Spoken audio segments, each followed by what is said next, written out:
Hello everyone, welcome back to the Basic English Grammar by Prashant Richaria.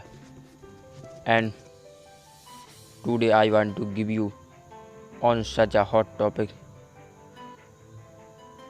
आज मैं आप सभी के लिए लेकर आया हूँ सब्जेक्ट वर्ब एग्रीमेंट, जिससे इंग्लिश कैसे बनाते हैं। तो इंग्लिश सेंटेंस बनाने के लिए होना चाहिए एक सब्जेक्ट, एक वर्ब और एक अदर वर्ड, और तभी आप सेंटेंस बना सकते हैं जब आप सब्जेक्ट और वर्ब को पहचाने कि सब्जेक्ट प्लूरल है या सिंगुलर, वर्ब प्लूरल है या सिंगुलर।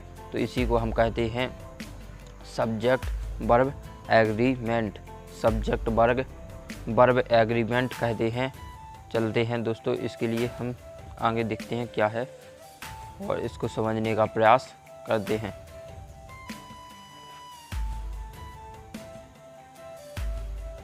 किसी भी सेंटेंस में सब्जेक्ट के नंबर तथा पर्सन के अनुसार वर्ब का प्रयोग सब्जेक्ट वर्ब एग्रीमेंट कहलाता है। किसी भी सेंटेंस में सब्जेक्ट के नंबर तथा पर्सन के अनुसार वर्ब का प्रयोग सब्जेक्ट वर्ब एग्रीमेंट कहलाता है। यदि सब्जेक्ट, ये आप नोट कर लीजिए, बहुत ज़रूरी है, यदि सब्जेक्ट सिंगुलर हो तो वर्ब भी सिंगुलर प्रयुक्त होता है। यदि सेंटेंस सिंगुलर हो तो वर्ब भी सिंगुलर प्रयुक्त होता है। और यदि सब्जेक्ट प्लूरल हो तो वर्ब भी प्लूरल प्रयुक्त होता है। यदि सब्जेक्ट प्लूरल हो तो वर्ब भी प्लूरल प्रयुक्त होता है। तो चलिए हम देख लेते हैं सब्जेक्ट, प्लूरल सब्जेक्ट और प्लूरल सब्जेक्ट और सिंगुलर सब्जेक्ट में क्या अंतर है, प्लूरल वर्ब और सिंगुलर वर्ब में क्या अंतर है। वर्ब का सही रूप प्रयोग करने के लिए यह आवश्यक है कि सिंगुलर और प्लूरल सब्जेक्ट तथा सिंगुलर और प्लूरल वर्ब को आप पहचानें। ना पहचान पाने के कारण ही आप वर्ब के प्रयोग में भूल कर बैठते हैं। ना पहचान पाने के कारण आप वर्ब के प्रयोग में भूल कर बैठते हैं। तो सिंगुलर सब्जेक्ट ये हैं आपके सामने, इनके साथ सिंगुलर वर्ब का प्रयोग होता है। तो he, she, I, he, she, it, Ram, Sita, the boy, the girl. जिसमें एक व्यक्ति के बारे में बात की जाती हो उन्हें सिंगुलर सब्जेक्ट कहते हैं। जिसमें एक व्यक्ति के बारे में बात की जाती हो उसे सिंगुलर सब्जेक्ट कहते हैं। और इनके साथ सिंगुलर वर्ब यम का प्रयोग हमेशा आई के साथ होगा और किसी के साथ यम का प्रयोग नहीं होगा। Am, is, was, does, writes, drinks, reads. Is, was, drinks, write. या आप ऐसे भी कह सकते हैं कि जिस वर्ब के लास्ट में एस, ई एस, आई ई एस जुड़ा हुआ वह वर्ब सिंगुलर होती है। जिस वर्ब के लास्ट में एस, ई एस, आई ई एस लगा हो उसे सिंगुलर वर्ब कहते हैं। और जिस सब्जेक्ट के लास्ट में एस, ई एस ना हो उसे सिंगुलर सब्जेक्ट कहते हैं। तो ये आपके सिंगुलर सब्जेक्ट और सिंगुलर वर्ब हो गए। चलते हैं प्लूरल सब्जेक्ट और प्लूरल वर्ब को देखते हैं। तो प्लूरल वर्ब, प्लूरल सब्जेक्ट भी, you, they, Ram and Sita, Gita and sir, the boys and the girl.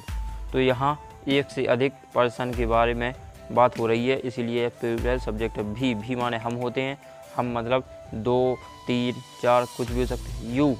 You माने तुम। यू सिंगुलर सब्जेक्ट भी है और प्लूरल सब्जेक्ट भी है, क्योंकि यू में एक व्यक्ति के बारे में भी बात की जाती है और 2 व्यक्ति के बारे में भी बात होती है। और दे माने हो बे, दे माने बे, दे के लिए बहुत से लोगों की बात होती है। राम एंड सीता, यहाँ 2 पर्सन हो गए, राम और Shyam 2 person. Gita and Rita, Gita and Rita, यहाँ भी 2 सब्जेक्ट हो, 2 लोग हो गए। द बॉयस, इसका मतलब है कि कई लोग, कई लड़के। द गर्ल, कई लड़कियाँ। तो इसे प्लूरल सब्जेक्ट कहते हैं। जहाँ एक से अधिक पर्सन के बारे में बात हो उसे प्लूरल सब्जेक्ट कहते हैं। जहाँ एक पर्सन की बात, एक ही व्यक्ति की बात हो रही हो उसे सिंगुलर सब्जेक्ट कहते हैं।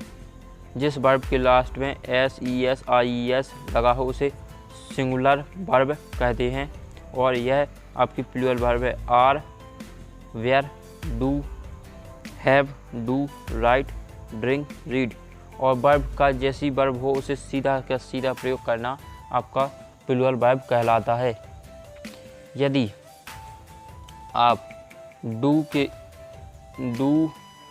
डू में EES लगाते हैं तो यह आपकी सिंगुलर वर्ब बन जाएगा, और यदि ES हटाते हैं तो यह आपका प्लूरल वर्ब हो जाएगा।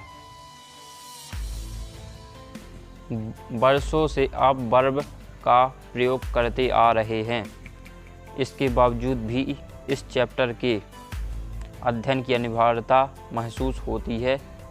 इसका कारण यह है कि आपको सेंटेंस के सब्जेक्ट का पता नहीं चलता, या चलता भी है तो उसके नंबर के बारे में कंफ्यूज करते हैं, आप उसके नंबर के बारे में कंफ्यूज करते हैं। तो यहाँ आप और अच्छे समझ लीजिए, मैंने चार्ट बना के रखा है कि जिस नाउन के लास्ट में SES और IES लगा हो उसे प्लूरल नाउन कहते हैं। एक बार और देख लीजिए, आप वीडियो का स्क्रीनशॉट ले लीजिए और नोट कर लीजिए, और इसको मेमोराइज करना है क्योंकि बार बार भूल जाते हैं आप लोग। Noun plus subject, noun plus SES और IES हो तो यह होता है आपका प्लूरल नाउन। यदि वर्ब प्लस ES IES हो तो जैसे सिंगुलर वर्ब कहती है। सॉरी, यहाँ वर्ब लिखना था, नाउन लग गया। यदि वर्ब प्लस सब SES जो तो इसको सिंगुलर वर्ब कहते हैं। चलते हैं, अब देखते हैं क्या है इसमें प्रयोग। तो मैं का प्रयोग सिंगुलर सब्जेक्ट के रूप में होता है, लेकिन इसके साथ सिंगुलर और प्लूरल वर्ब का भी प्रयोग होता है। तो इसको आप समझ लीजिए, आई का प्रयोग सिंगुलर वर्ब के रूप में होता है, लेकिन इसके साथ सिंगुलर और प्लूरल वर्ब का प्रयोग होता है। जैसे आप देख सकते हैं, आई एम अ टीचर। मैंने ऊपर बोला था कि एम का प्रयोग हमेशा आई के साथ होगा, और किसी भी सब्जेक्ट के साथ यदि आपको एम लगा दिखता है तो आप उसको काट देंगे, यह रॉन्ग होगा। तो आई एम अ टीचर, मैं एक टीचर हूँ, और आई हैव अ साइकिल। तो हैव प्लूरल वर्ब है आपका, लेकिन हैव का प्रयोग आई के साथ होता है। तो आई के साथ प्लूरल और सिंगुलर दोनों वर्बों का प्रयोग होता है ज़रूरत के मुताबिक। अब चलते हैं यू आपका यू भी आपका सिंगुलर और प्लूरल सब्जेक्ट के रूप में होता है। यू आपका दोनों सब्जेक्ट के रूप में है, सिंगुलर और प्लूरल। इसके साथ प्लूरल वर्ब का प्रयोग होता है। सब्जेक्ट यू सिंगुलर और प्लूरल दोनों के रूप में माना जाता है, लेकिन इसके साथ वर्ब हमेशा प्लूरल ही लगती है। तो यू आर आ स्टूडेंट, आप एक स्टूडेंट हो। You are a student and you have a cycle, आपके पास एक साइकिल है। You are a student, you have a cycle. इसी तरह मोहन एंड सोहन, तो यहाँ पर दो लोग हो गए, Mohan and Sohan. Are you student, Mohan और सोहन स्टूडेंट हैं, तो यहाँ दो लोगों की बात हो रही है। सी रीड्स आ बुक, सी एक पर्सन है तो इसके लिए SES वर्ब में लगा दिया। तो सी रीड्स आ बुक, वह पढ़ती है एक बुक। दोस्तों, यदि हमारी वीडियो पसंद आए तो लाइक करें हमारी वीडियो, सब्सक्राइब करें हमारी channel basic English grammar bye प्रशांत रिछारिया।